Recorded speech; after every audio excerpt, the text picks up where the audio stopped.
Let's take our seats. Thank you.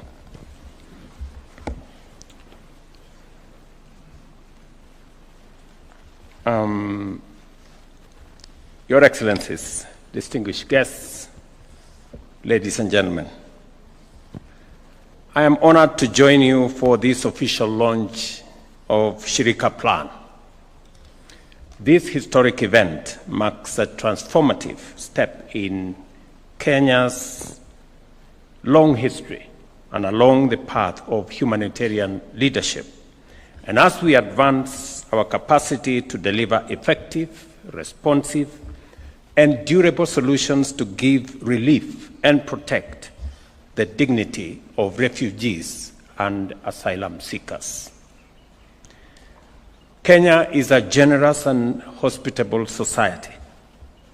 As a tradition, we warmly welcome all visitors, understanding that they arrive in our land by different routes for different reasons. Solidarity with people fleeing their threats to life and freedom is a long-standing tradition that aligns with our society's obligation to receive all people with consideration and empathy. It is not a coincidence, therefore, that our nation hosts more than 800,000 forcibly displaced persons, mostly from East and the Horn of Africa and the Great Lakes region. Even as we observe with concern that global displacement of persons is approaching unprecedented levels, we also clearly appreciate that traditional humanitarian-only approaches are no longer sufficient. Crises have become more acute, protracted, complex, and dynamic. Resources, on the other hand, have declined, and the possibility of resettlement remains elusive.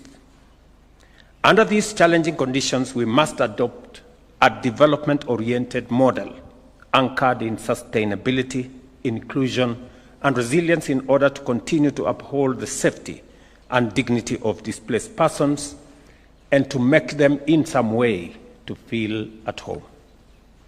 Accordingly, the Shirika Plan is our bold, homegrown solution which amplifies the African Union's call for African solutions not only to Africa's problems, but also global challenges as well.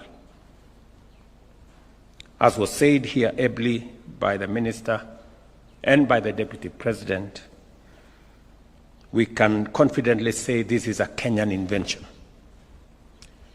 We have been a host country for 30 plus years, and in the 30 years, we've come to understand this challenge in a better way. We've come to appreciate refugees better, and we have come to understand that the problem is not the refugee, the problem could be elsewhere. And therefore,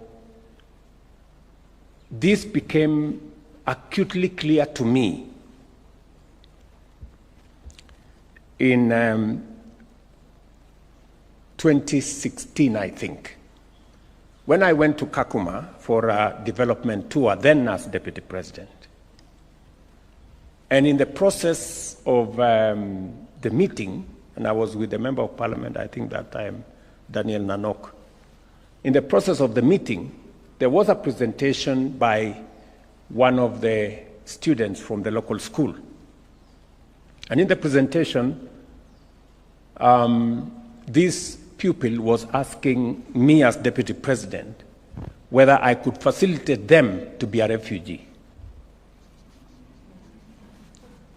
And the reason is that the school in the refugee camp was better than the school that this pupil was attending. And it came to me as a sharp realization that there was a problem.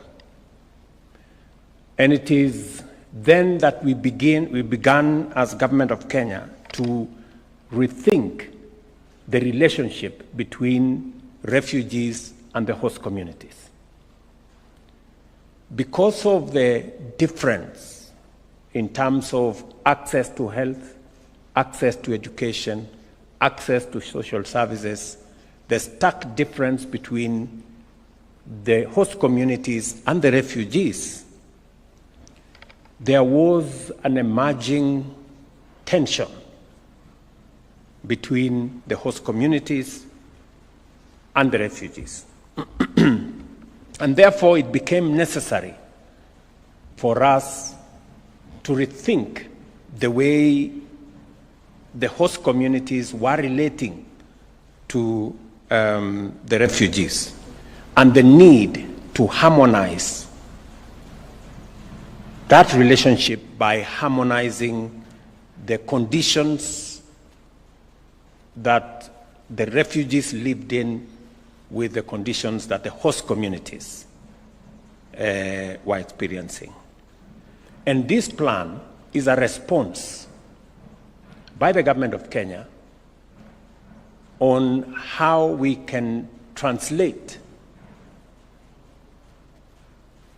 refugees and the host community's relationship into a win-win relationship, a one that benefits the host community and recognizes the host community's solidarity with the refugees, the host community's sharing of their space with the refugees, but also working in a manner that the social and other facilities that were available to the refugees also should be made available to the host communities. The plan's strategy to transform refugee camps into integrated settlements gives inclusion a new expression by promoting the creation of opportunity in a manner that intentionally benefits refugees and host communities in the same way. In so doing, it recognizes the indispensable role of host communities, a number of which have provided exemplary compassion, patiently and generously extended hospitality for over 35 years, and this plan therefore places the host communities at the heart of this refugee plan. Because minus the host communities, it becomes realistically impossible for us as a government to discharge our international obligation to refugees. This plan also sets out the government's strategy to guide reform to policy and regulatory frameworks, including the Refugee Act of 2021, the adoption of the Comprehensive Refugee Response Framework, the inclusion of refugees in county development plans, and their integration into public education, healthcare, and financial systems. It became obvious to us that containing refugees in camps, people who could, many of them could possibly have ideas, they are knowledgeable, people who could deploy their energy, expertise, and resource into the development of the country was not the best way to relate with the refugees. And therefore, it became necessary for us to rethink the place of refugees in our society and contextualize it with host communities. As I speak to you, more than 70,000 refugees are enrolled for universal health coverage under the Social Health Insurance Fund, while IDs for refugees are recognized by the Integrated Population Registration System. Partnerships such as International Finance Corporation, Kenya Commercial Bank, and Swedish International Development Agency guarantees funds are catalyzed their financial inclusion and engagement in entrepreneurship and job creation. And I must thank these agencies for making it possible for refugees to be part of our financial system, and to thank the private sector, including our banks, for participating.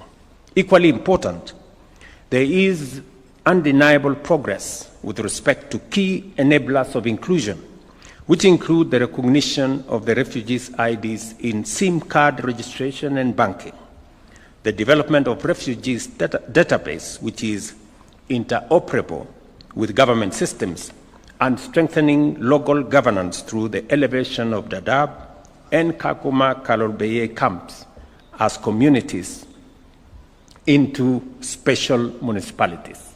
And these we have worked with governors from that region, and I must commend them and the leadership in those areas for making it possible for us to work as government in a manner that carries on board the thoughts, the concerns of host communities and the county governments in those areas.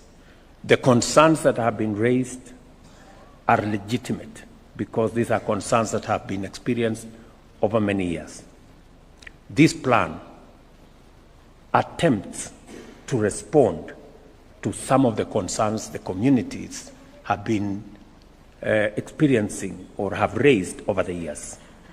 It was untenable to continue the relationship the way it was, and therefore this plan attempts to rethink. And we think this plan is not just a Kenyan invention. Once we roll out with the support of all the partners that have been working with us, including the international community, and I'm very happy Filippo is here to put his sign of approval from the UN community, that we could look at this template as being the relationship going into the future with host communities and refugees, not just in Kenya, not just in our region, but also globally. This is not to say that we must make it, the norm for people to export others from their countries as refugees. I think that's not what we are saying. And in fact, as a country, we are deploying all the assets that we have to contain instability in different parts of our region. Just this morning, I have sent the Honorable Raila Odinga, our former Prime Minister, to South Sudan because there is a situation that could lead to export of more refugees from that country unless it is contained. We are engaged currently on the situation in DRC. We have a robust conversation on containing the situation in Sudan. So we are doing what we can as Kenya, working with partners and regional mechanisms to see to them situations that could lead to people seeking asylum and leaving their countries because of instability and other challenges that countries face. So we are actively making sure that we do what we can to make sure that we have less and less refugees and asylum seekers by participating in interventions that help countries manage their affairs better. I must also say that as champion of the Africa Union reform, of our Africa Union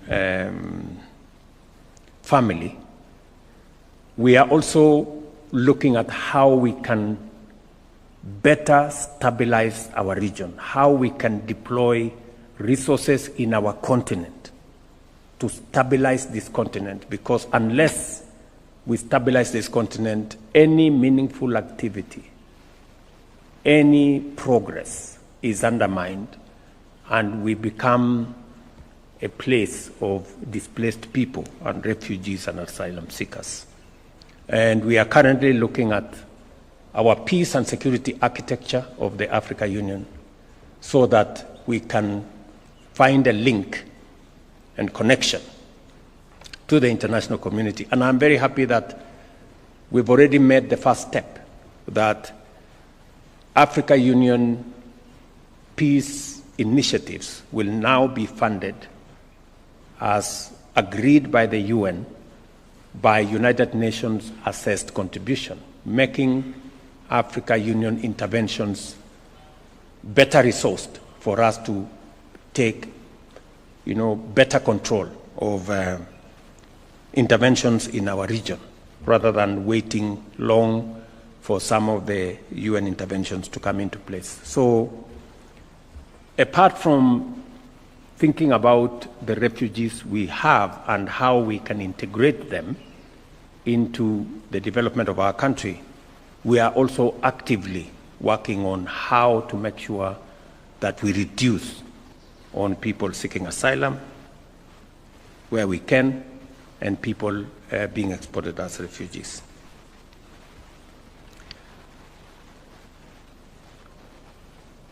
As you can see, we are neither short of ideas, commitment, or willingness to do the work needed to actualize this critical vision. For this reason, the Shirika plan, whose development entailed extensive multi-sectoral and multi-stakeholder consultations, led by county governments, and that is why they've already expressed themselves and some of the issues they raised, and also refugee-led organizations, UN agencies, development partners, and the civil society, is a strategy which reflects the contribution of a broad spectrum of actors. It clearly and boldly reflects our commitment to the Global Compact on Refugees, as well as the constitutional mandate to observe and implement measures that not only fulfill but also expand inclusion, equity, equality, social justice, non-discrimination, and access to equal opportunity in our shared prosperity. When we declare that our national transformation agenda shall leave no one behind, we mean every word of it.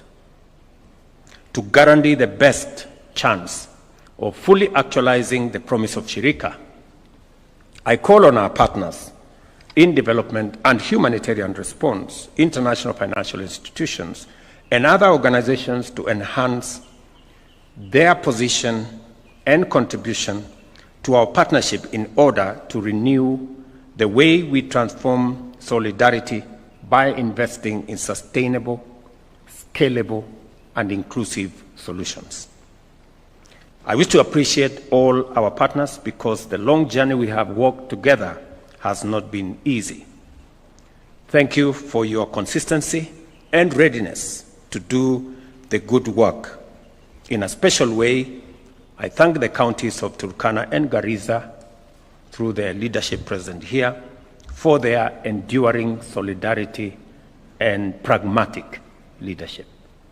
Thank you very much, gentlemen, and your teams. The Shirika plan now gives us a framework to collaborate more ambitiously and pursue historic achievements that will guarantee hope and dignity for refugees and give host communities due recognition. Let us walk this road assured that together we will transform Kenya's refugees and host communities from sites of sorrow and despair into thriving and prosperous hubs of opportunity. Ladies and gentlemen, I now declare the Shirika plan officially launched, and I thank you very much for your attention, and God bless you.